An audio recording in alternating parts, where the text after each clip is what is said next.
Hi, Ava. Welcome to Empower Her Money podcast. How are you today? I'm so good. I'm so excited to have this conversation. I've been looking forward to it all morning. Yay, me too. So, why don't we first start off? Tell the audience about you, kind of your journey, and how you got to what you're doing today. Yeah, absolutely. So, for those that have never heard my story before, I always like to share a little bit about my teenage years because it massively influenced the woman that I am today, and also a lot of the struggles that I had to overcome that I now support my clients with.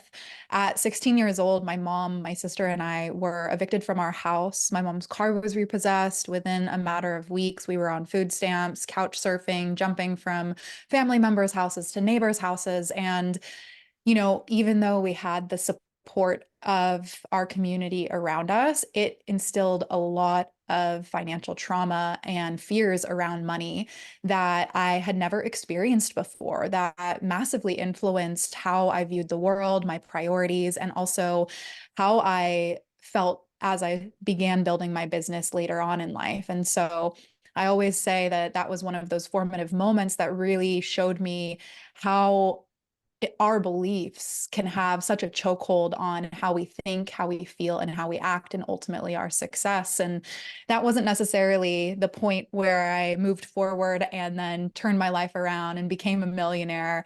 It was not until about a decade later that I started learning about the importance of the nervous system and beliefs and how our spiritual practices actually influence the type of person that we are and our ability to dream and manifest and create, whether it be the business or the life of our wildest dreams. And so I went down the rabbit hole, found breathwork, found meditation, got really invested in prayer as a daily practice. And those are really the three things that I now work with my clients on, typically entrepreneurs and executives that either have a lot of anxiety or are burnt out or feeling really uninspired by their business because the foundation that they built it upon is that energy of lack and scarcity. So I'm really passionate about that conversation and supporting people with it because there is a better way to doing business and there's a much more abundant energy and an empowering energy that we can build from that can completely change our relationship to the process of growing into the epic entrepreneurs and epic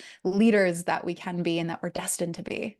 Yeah, and I think so. We had similar childhoods, but obviously we picked different avenues to kind of deal with that. So as you were going through that transition, think back to yourself and how you were feeling at that time, and perhaps some of those habits you had to unlearn to kind of learn and do what you're teaching today. Talk a little bit about that early time period. Yeah, absolutely. The biggest habit that I uncovered early on in my personal development journey, specifically around money, was my fear of it all being taken away. So I just had to spend it as quickly as possible. So I found myself, even though I had a good job, this was before I got into owning my own business, but working in the corporate space, I had a good job, salary, health insurance, but for whatever reason, I never had enough at the end of the month. And I never had any savings. I didn't think I ever set up my 401k, or if I did, it was like a very minimal amount of money because I was always so scared to be putting money away that I couldn't touch. And I didn't realize that so much of that came from the rug being pulled out from underneath us. And so that was one of the big ones that I had to deconstruct. And then the other thing that I noticed as well, and this primarily played into more of my relationships and relational dynamics, was that story of my mom not being able to support us Mm. was influenced by the fact that her and my stepdad separated. And so for me as a teenager, I saw that as, oh, if I want to be safe, I need a man to create that safety for Mm. me. So Yeah. those were the two really big beliefs and old systems that I had to break down and reconcile in my early 20s so that I could rise above it and create new experiences for myself, both from a relational dynamic, but then also from a money freedom and financial freedom dynamic. Yeah. And then how did you come into or learn about breath work and meditation? Yeah, I found yoga I was actually pushed into a yoga class because at the time I was burnt out, totally disconnected from my body, from my friends. I was drinking, partying, was thousands of dollars in debt in a horrible relationship. And I had a girlfriend say to me, why don't we go to a hot yoga class? And I had never done it before. I actually scratched that. I had done it as an elective in college, but I never showed up to class because I was like, this is stupid. So this was really my first experience of choosing to go to a yoga class. And it was the first time that I really felt at home in my body. And I was just obsessed with the feeling of actually feeling good because it was so foreign to me. And so I went down that rabbit hole and found breathwork and meditation while I was doing my 200-hour yoga teacher training. And that was the area where I loved that I could quickly shift how I felt within just a couple rounds of breath. And once I realized that the breath was connected to our nervous system and how we think and our reactions versus our responses and our patterns, then I was like, oh, I'm onto something here. This is something that isn't just for yoga, but it actually is for all aspects of how we manifest, who we become, and how we live our lives. Yeah, it's interesting. So you were talking about like you were having some unhealthy habits. And then when you transition to a healthy habit, your body has that still like those great producing those positive hormones. And now Mhm. your healthy addiction to something that's great for you. And I think sometimes we don't allow for ourselves to be addicted to something because that word has such like a bad connotation to it. But when it's great for you and your body, I really think people need to embrace that more. Yeah, absolutely. And I would much rather have all of those happy hormones moving through my body than stress hormones because the happy hormones are those of motivation, connection, love. And the stress hormones are those of fear, survival, scarcity. And if you think about what influences our behavior, it really truly is the energy that we're in. And so if we are constantly stressed out, if we're constantly in fear, if we constantly have anxiety checking our bank account or, sending the email or opening up a bill in the mail, then we're probably not going to be taking very empowering action to help us get out of those unhelpful behaviors or those unhelpful patterns versus when we feel really expansive, that's when you're going to put on that outfit that you love, right? And maybe you don't usually put lip liner and lipstick on, but you put it on that day and you decide to go out to the coffee shop. And for whatever reason, you decide to get into conversation with the person in front of you. And this person ends up being an amazing door opener to opportunities that you're like, oh my gosh, it was so easy. And I think it's so cool because it's like it really truly all comes back to what are the things that you're doing to make you feel that way? And when you feel that way, who are you? Yeah, and what I found interesting about your bio and what you're working on is so many times we think healthy is food related or exercise related or some type of life balance related, but you're talking about breath work and meditation. So dive a little bit deeper into what that means so the audience can understand and how that really is something healthy that we need to be incorporating for our body. Oh, yeah. Is everyone ready for me to just nerd out for a second? Yes, yes.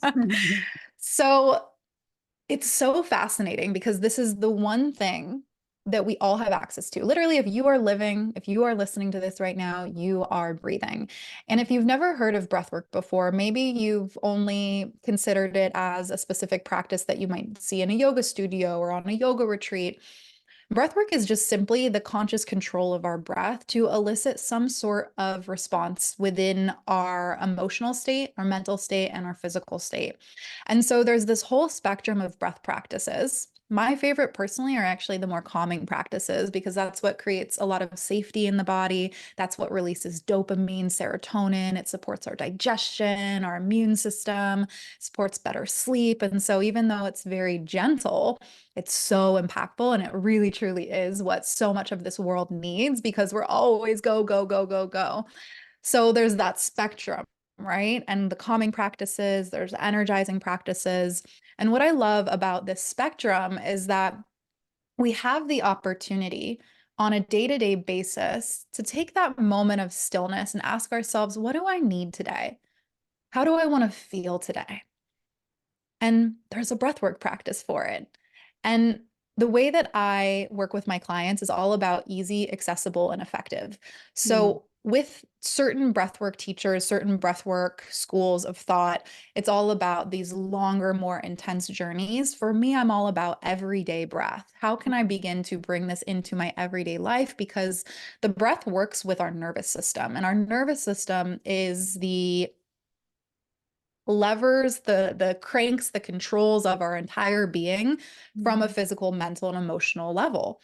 And when you're working with the breath and you're changing your breath, you're able to change what is happening in your body. You're able to change that stress hormone release of cortisol and adrenaline to a parasympathetic or a rest and digest happy hormone release of dopamine and serotonin. And so I always look at it and refer to it as the cheat code to life, because when you realize that you can, in 5 minutes or even less, change the way that you feel, you have greater agency over your responses. You have greater agency over how you show up as a parent or as a business owner or just as a human being out in the world. And, like I was saying, our world is moving faster than ever before. And because of that, it can be so easy for us to just get caught up in the unconscious patterns of our everyday life and live in reaction to the world. And what I love about breathwork and the work that I've devoted my life to is that it's all about stepping off of that hamster wheel and saying, wait a second, I'm in control. Who do I want to be? What do I want to create? And how do I want to create it? Hmm. Love that. And so 5 minutes, I can find 5 minutes in my day. So if I say I'm going to commit to this, I'm going to try it out, see how it works. What can I do in that 5 minutes that will really give me the most benefit for that short amount of time that I'm giving myself? Yeah. So one of my favorite practices is so simple, but it's so profound. And I always suggest, especially if anybody is new to breath work, always have a hand on your heart and a hand on your belly so you can be really connected to the ebb and flow of the breath in the body. But what we want to be doing is breathing in through the nose and ensuring that we're taking a full belly breath by breathing into the belly, then letting the breath move from the belly up into the ribs, up into the chest. So it's almost like that wave-like motion along the torso. And Hmm. so you breathe in through your nose, draw the breath down into the belly, ribs, chest, and hold at the top. And then you'll exhale. And the count that you'll do it at depends on what feels comfortable for you. Some people can hold the breath and breathe in and breathe out for longer periods. If you're brand new, I say start at 3 seconds. Inhale for 3, hold at the top for 3, exhale for 3, and do that for 5 minutes. I always do 4 or 5 seconds, but again, if you're very new to breath and potentially have been breathing wrong your whole life, then it can feel really uncomfortable. So that's a really simple practice that's safe for everybody. Again, it's an inhale for the same count as you hold at the top and an exhale. And you can breathe in through the nose, hold the breath at the top, and you can either exhale out of the nose or out of the mouth. Doesn't matter. Yeah, seems like a pretty simple process. And it's funny too, because like when you were going through it and talking it, I can envision myself being in your yoga class because of the way that you were explaining it. So I thought that was Mm, pretty awesome. Um, yeah. yeah, one of the other things I think you kind of talk about too is having it all, right? In such a crazy busy world. A lot of our audience is female entrepreneurs and they feel like they can't find any time during the day. So talk about like what you teach and go through with your clients when you do say, we can have it all. Yeah. So my perspective on how we design our life always comes back to the reality that balance is a moving target, right? And so, for example, this week I have a lot more spaciousness during my day, but my nights have been really busy.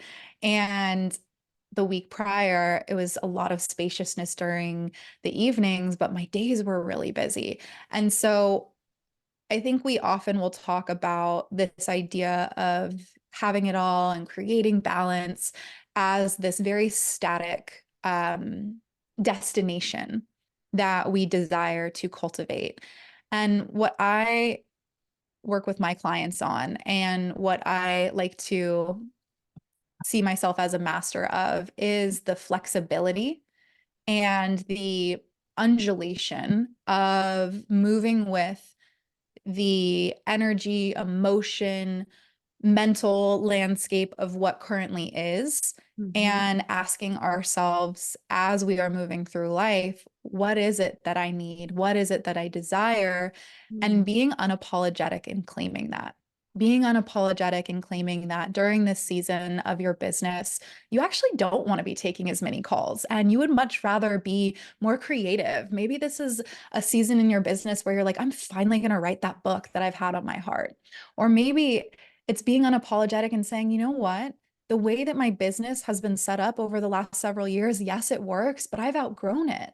And I'm unapologetically going to claim that whatever is coming next is going to be the thing that sets me up for even greater success. And so I think with any of the conversations around having it all, it comes back to first and foremost being unapologetic and being courageous enough to say, you know what, I do get to have it all, but then giving yourself the grace and the flexibility to know that your definition of having it all is going to change on a week to week basis, sometimes on a moment to moment basis. And so the more tuned in you are with your own inner rhythms of intuition, how the body feels, and how you feel while you're in process of podcasting or, on a client call or leading a group, the more in tune you are and the more that you trust yourself, the greater belief and self-belief you're going to have around your ability to have it all and to create it all. Yeah, and you mentioned too, like the spacious time during the day versus the night. I think part of that too is understanding your own personality. I need more spacious time in the morning because when I wake up, I feel like that's where my peak is for creativity. So if I can, give myself permission to have that time in the morning to do breath work, to not jump right into the business day, I find that my creativity flows a lot more when I start my day that way, but I'm sure that can vary from person to person as well. Totally. And I think that whether you consider yourself an early riser or a what is it? A night owl? Yeah, a night owl. That's not me at all. So clearly I don't even know the name Same. of it. Um, whether you consider yourself an early riser or a night owl, it doesn't matter what time of day you get up at. If you have something to start your day that is going to nourish you mentally, emotionally, physically, and spiritually, it's going to have a positive ripple effect. Whether you wake up at 8 a.m., 6 a.m., 11 a.m., that's going to set the tone for the rest of your day. And a lot of people will ask me, well, Ava, do I have to do breath work or meditation in the beginning of the day? And I'm like, you don't have to, but it's going to make a massive impact on everything that comes after it. So why would you not?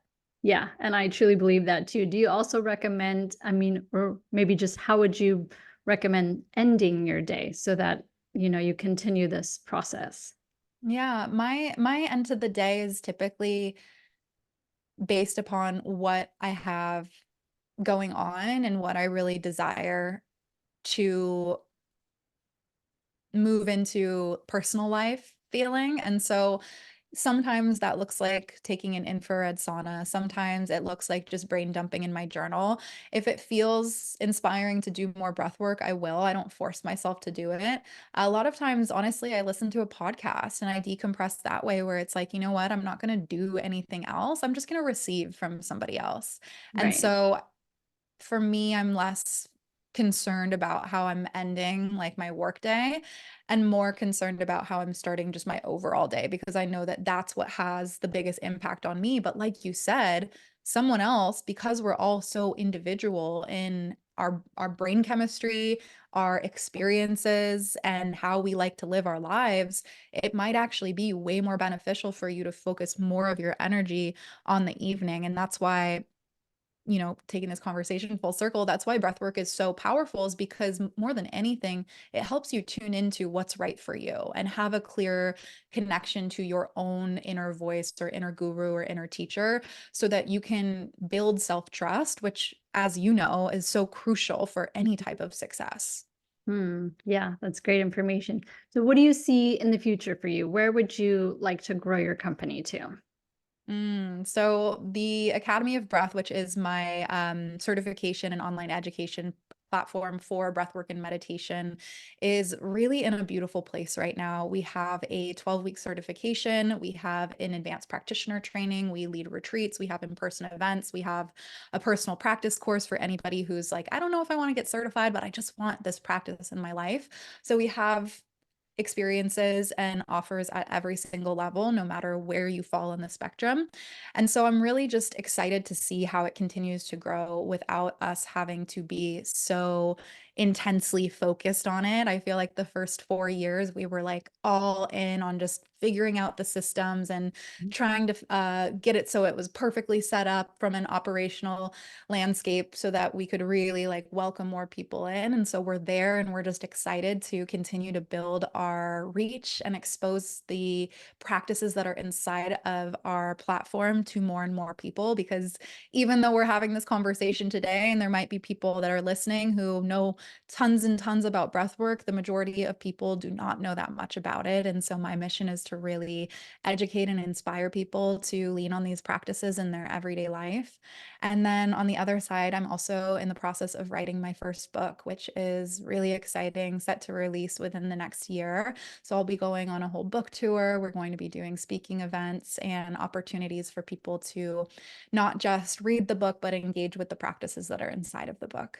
That's awesome. And I follow you. So I'll make sure if you head down to Miami, I will come see you in person. Oh, I will be there for sure. I have a big Miami and Florida family now. Over the last year, I did several events in Florida. And so now I'm like, I got my people out here. Yay. Awesome. So I have a fun question for you. Ava, if you could pick a superpower or a super talent, what would it be and why? Mm,